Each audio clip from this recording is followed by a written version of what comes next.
Pasión de nuestro Señor Jesucristo según San Lucas. Gloria a ti, Señor. Cuando llegó la hora, se sentó a la mesa y los apóstoles con él y les dijo: Ardientemente he deseado comer esta Pascua con vosotros antes de padecer, porque os digo que ya no la volveré a comer hasta que se cumpla en el reino de Dios. Y, tomando un cáliz, después de pronunciar la acción de gracias, dijo: Tomad esto, repartidlo entre vosotros, porque os digo que no beberé desde ahora del fruto de la vid hasta que venga el reino de Dios. Y, tomando pan, pronunció la acción de gracias, lo partió y se lo dio diciendo: Esto es mi cuerpo, que se entrega por vosotros. Haced esto en memoria mía. Después de cenar, hizo lo mismo con el cáliz, diciendo: Este cáliz es la nueva alianza en mi sangre, que se derrama por vosotros. Pero mirad, la mano del que me entrega está conmigo en la mesa, porque el Hijo del Hombre se va según lo establecido, pero ay de aquel hombre por quien es entregado. Ellos empezaron a preguntarse unos a otros sobre quién de ellos podía ser el que iba a hacer eso.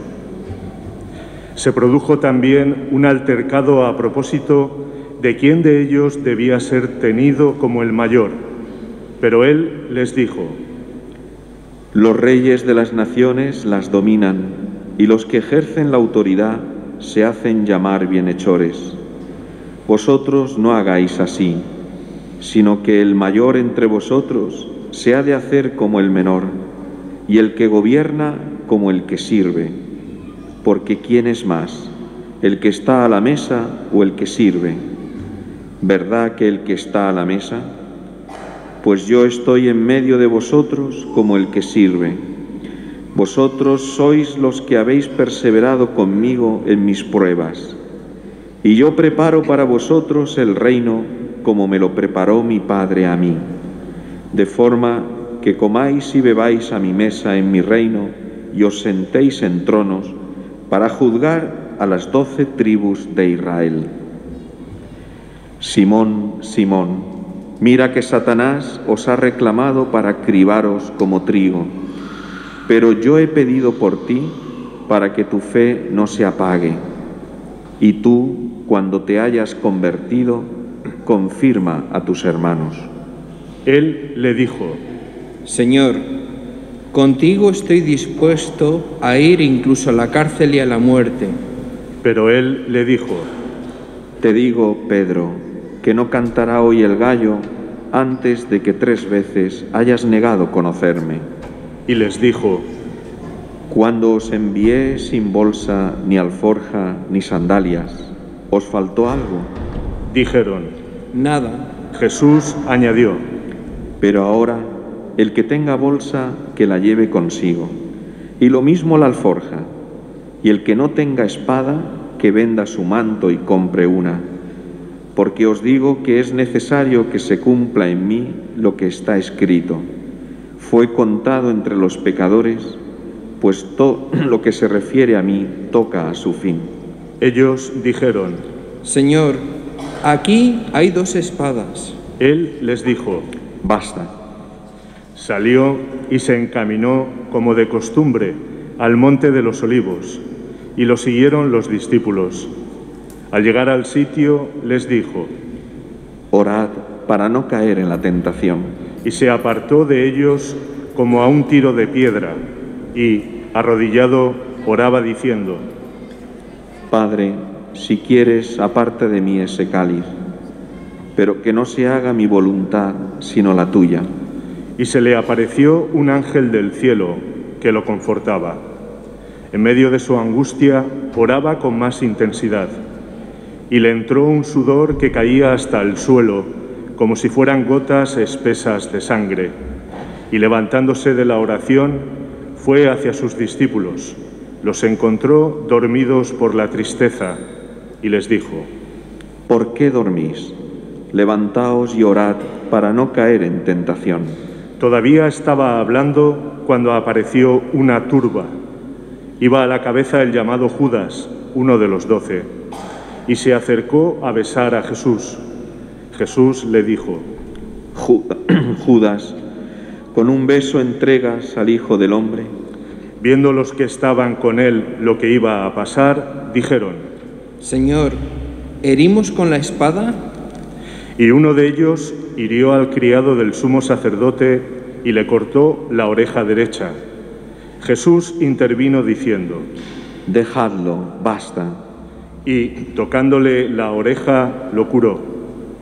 Jesús dijo a los sumos sacerdotes y a los oficiales del templo y a los ancianos que habían venido contra él: ¿Habéis salido con espadas y palos como en busca de un bandido? Estando a diario en el templo con vosotros, no me prendisteis. Pero esta es vuestra hora y la del poder de las tinieblas. Después de prenderlo, se lo llevaron y lo hicieron entrar en casa del sumo sacerdote. Pedro lo seguía desde lejos. Ellos encendieron fuego en medio del patio, se sentaron alrededor, y Pedro estaba sentado entre ellos. Al verlo, una criada sentado junto a la lumbre se lo quedó mirando y dijo: También éste estaba con él. Pero él lo negó diciendo: No lo conozco, mujer. Poco después lo vio otro y le dijo: Tú también eres uno de ellos. Pedro replicó: Hombre, no lo soy. Y pasada cosa de una hora, otro insistía diciendo: Sin duda, este también estaba con él, porque es Galileo. Pedro dijo: Hombre, no sé de qué me hablas. Y enseguida, estando todavía él hablando, cantó un gallo. El Señor, volviéndose, le echó una mirada a Pedro, y Pedro se acordó de la palabra que el Señor le había dicho: Antes de que cante hoy el gallo, me negarás 3 veces. Y saliendo afuera, lloró amargamente.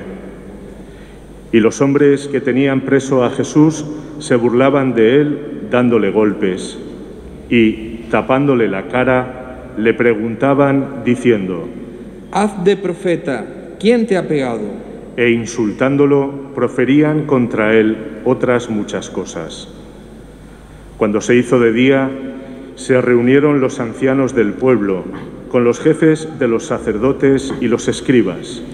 Lo condujeron ante un Sanedrín. Le dijeron: Si tú eres el Mesías, dínoslo. Él les dijo: Si os lo digo, no lo vais a creer, y si os pregunto, no me vais a responder. Pero desde ahora, el Hijo del Hombre estará sentado a la derecha del poder de Dios. Dijeron todos: Entonces, ¿tú eres el Hijo de Dios? Él les dijo: Vosotros lo decís, yo lo soy. Ellos dijeron: ¿Qué necesidad tenemos ya de testimonios? Nosotros mismos lo hemos oído de su boca. Y levantándose toda la asamblea, lo llevaron a presencia de Pilato. Y se pusieron a acusarlo, diciendo: Hemos encontrado que éste anda amotinando a nuestra nación y oponiéndose a que se paguen tributos al César y diciendo que él es el Mesías rey. Pilato le preguntó: ¿Eres tú el rey de los judíos? Él le responde: Tú lo dices.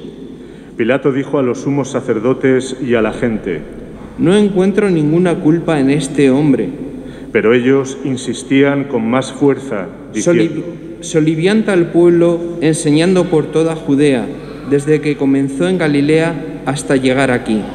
Pilato, al oírlo, preguntó si el hombre era Galileo, y, al enterarse de que era de la jurisdicción de Herodes, que estaba precisamente en Jerusalén por aquellos días, se lo remitió. Herodes, al ver a Jesús, se puso muy contento, pues hacía bastante tiempo que deseaba verlo, porque oía hablar de él y esperaba verle hacer algún milagro. Le hacía muchas preguntas con abundante verborrea, pero él no le contestó nada. Estaban allí los sumos sacerdotes y los escribas acusándolo con ahínco. Herodes, con sus soldados, lo trató con desprecio y, después de burlarse de él, poniéndole una vestidura blanca, se lo remitió a Pilato. Aquel mismo día se hicieron amigos entre sí Herodes y Pilato, porque antes estaban enemistados entre sí. Pilato, después de convocar a los sumos sacerdotes, a los magistrados y al pueblo, les dijo: Me habéis traído a este hombre como agitador del pueblo, y resulta que yo lo he interrogado delante de vosotros y no he encontrado en este hombre ninguna de las culpas de que lo acusáis, pero tampoco Herodes, porque nos lo ha devuelto. Ya veis que no ha hecho nada digno de muerte, así que le daré un escarmiento y lo soltaré. Ellos vociferaron en masa: Quita de en medio a ese, suéltanos a Barrabás. Este había sido metido en la cárcel por una revuelta acaecida en la ciudad y un homicidio. Pilato volvió a dirigirles la palabra queriendo soltar a Jesús, pero ellos seguían gritando: Crucifícalo, crucifícalo. Por tercera vez les dijo: Pues, ¿qué mal ha hecho este? No he encontrado en él ninguna culpa que merezca la muerte, así que le daré un escarmiento y lo soltaré. Pero ellos se le echaban encima, pidiendo a gritos que lo crucificara, e iba creciendo su griterío. Pilato entonces sentenció que se realizara lo que pedían. Soltó al que le reclamaban, al que había metido en la cárcel por revuelta y homicidio, y a Jesús se lo entregó a su voluntad. Mientras lo conducían, echaron mano de un cierto Simón de Cirene, que volvía del campo, y le cargaron la cruz, para que la llevase detrás de Jesús. Lo seguía un gran gentío del pueblo, y de mujeres que se golpeaban el pecho y lanzaban lamentos por él. Jesús se volvió hacia ellas y les dijo: Hijas de Jerusalén, no lloréis por mí, llorad por vosotras y por vuestros hijos, porque mirad que vienen días en los que dirán: bienaventuradas las estériles y los vientres que no han dado a luz, y los pechos que no han criado. Entonces empezarán a decirles a los montes: caed sobre nosotros, y a las colinas: cubridnos, porque si esto hacen con el leño verde, ¿qué harán con el seco? Conducían también a otros 2 malhechores para ajusticiarlos con él. Y cuando llegaron al lugar llamado La Calavera, lo crucificaron allí, a él y a los malhechores, uno a la derecha y otro a la izquierda. Jesús decía: Padre, perdónalos porque no saben lo que hacen. Hicieron lotes con sus ropas y los echaron a suerte. El pueblo estaba mirando, pero los magistrados le hacían muecas diciendo: A otros ha salvado, que se salve a sí mismo, si él es el Mesías de Dios, el elegido. Se burlaban de él también los soldados, que se acercaban y le ofrecían vinagre, diciendo: Si eres tú el rey de los judíos, sálvate a ti mismo. Había también por encima de él un letrero: Este es el rey de los judíos. Uno de los malhechores crucificados lo insultaba diciendo: ¿No eres tú el Mesías? Sálvate a ti mismo y a nosotros. Pero el otro, respondiéndole e increpándolo, le decía: ¿Ni siquiera temes tú a Dios estando en la misma condena? Nosotros, en verdad, lo estamos justamente, porque recibimos el justo pago de lo que hicimos. En cambio, este no ha hecho nada malo. Y decía: Jesús, acuérdate de mí cuando llegues a tu reino. Jesús le dijo: En verdad te digo, hoy estarás conmigo en el paraíso. Era ya como la hora sexta, y vinieron las tinieblas sobre la tierra, hasta la hora nona, porque se oscureció el sol. El velo del templo se rasgó por medio, y Jesús, clamando con voz potente, dijo: Padre, a tus manos encomiendo mi espíritu. Y dicho esto, expiró. Nos ponemos de rodillas.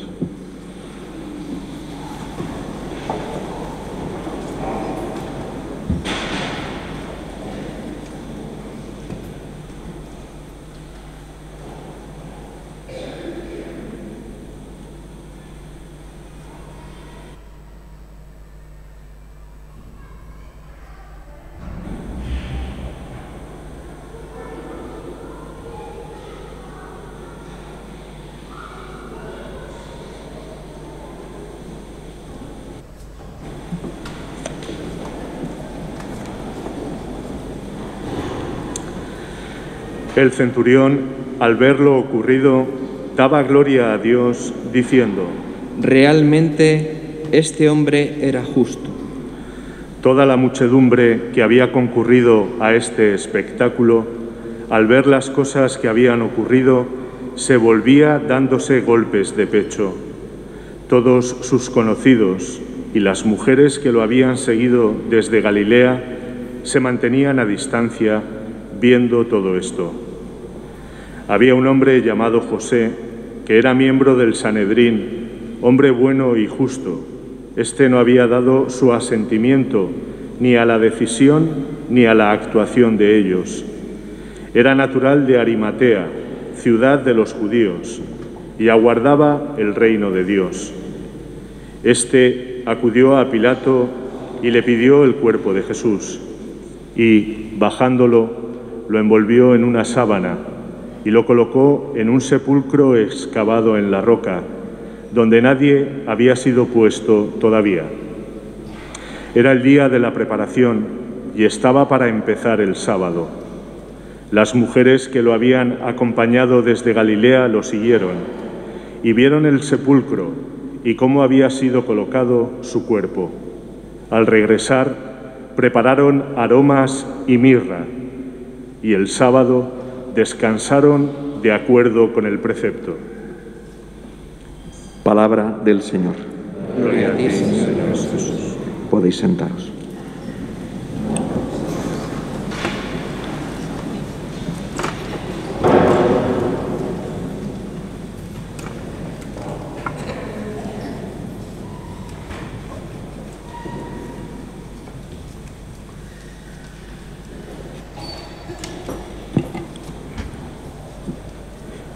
Con esta celebración en la que hemos renovado la entrada y revivido la entrada de Jesús en Jerusalén, en aquel día comenzamos el tiempo sagrado de Semana Santa.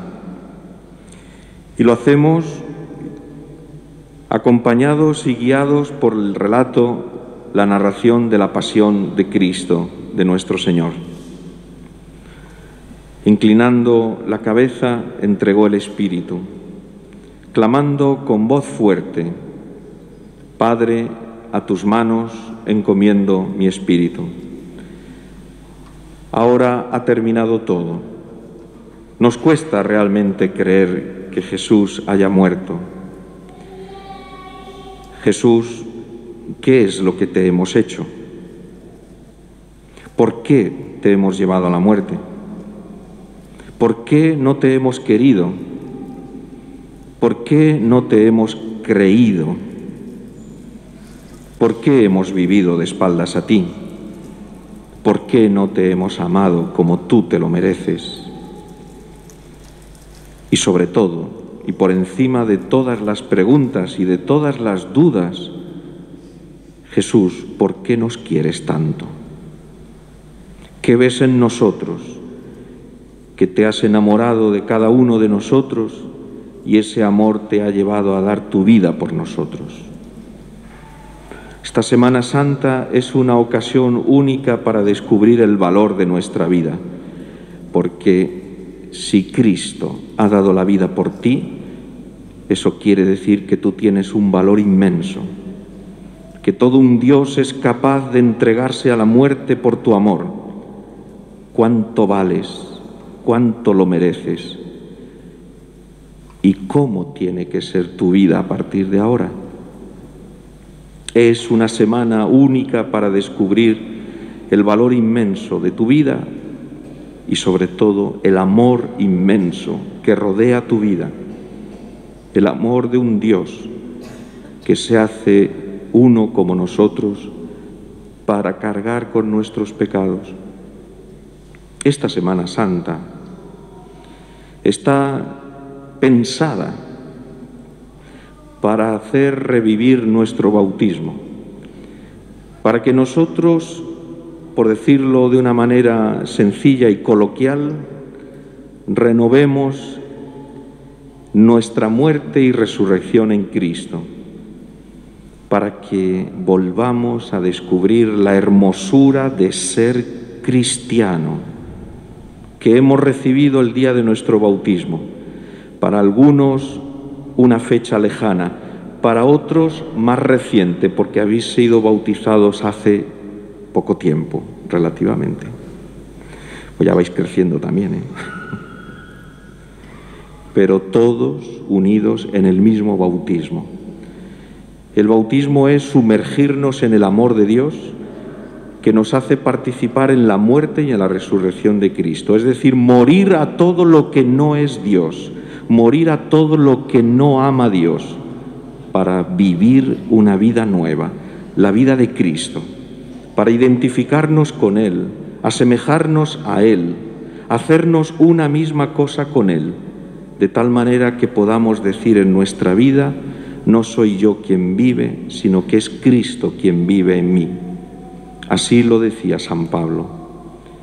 Por eso es una Semana Santa para vivir de amor, para experimentar de una manera única el amor de Dios en nuestra vida. Aprovéchala, no la desperdicies, que no sea una Semana Santa. Lo estamos diciendo en muchas ocasiones. Esta Semana Santa es distinta. Por fin podemos celebrar tantas y tantas celebraciones después de todo este tiempo de parón, de pandemia, de encerramiento, de miedo, de duda, de confusión, de angustia, de muerte, de abandono. Por fin vemos una luz. Nunca se ha apagado esa luz en realidad, porque nunca ha dejado de entregarse Cristo por nosotros. Siempre, también en aquellos días oscuros de pandemia, Cristo se estaba entregando por nosotros.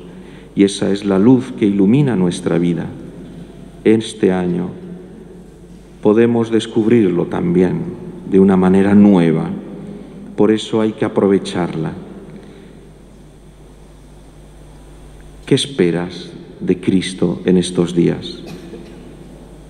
¿Qué es lo que te gustaría que el Señor te concediera? Pídeselo, búscalo, ámalo. Por eso vamos a acompañarle muy de cerca. Vamos a revivir todos los pasos, todos los momentos en los que Cristo nos demostró su amor. También tú, en tu oración de estos días, contemplando a Jesús en la cruz todos los días, porque eso es lo que hace un cristiano, no aparta los ojos de Cristo. Contémplalo todos los días y haz memoria en tu vida de todas las muestras de amor que Cristo ha tenido por ti. Las recuerdas, las conoces, las tienes en cuenta. Esta Semana Santa es única porque es la semana del amor de Dios manifestado en Cristo nuestro Señor. Vamos a pedírselo a nuestra Madre la Virgen, que nos ayude a acompañar a su Hijo muy de cerca, a sentir también nosotros en nuestro cuerpo y en nuestra alma cada uno de los pasos, esos pasos vacilantes de Cristo que camina hacia lo alto del Calvario por amor, para amar, y para que nos sintamos de una vez interpelados por ese amor de Cristo. Señor, quiero dejar ya mis perezas y mis orgullos y mis vanidades y, dicho coloquialmente, mis tonterías. ¿Cuántas tonterías, Señor? Y quiero ya tomarme en serio mi vida cristiana. Quiero ser discípulo tuyo, quiero acompañarte de verdad, quiero ser tuyo y por amor a ti quiero entregarme a los demás.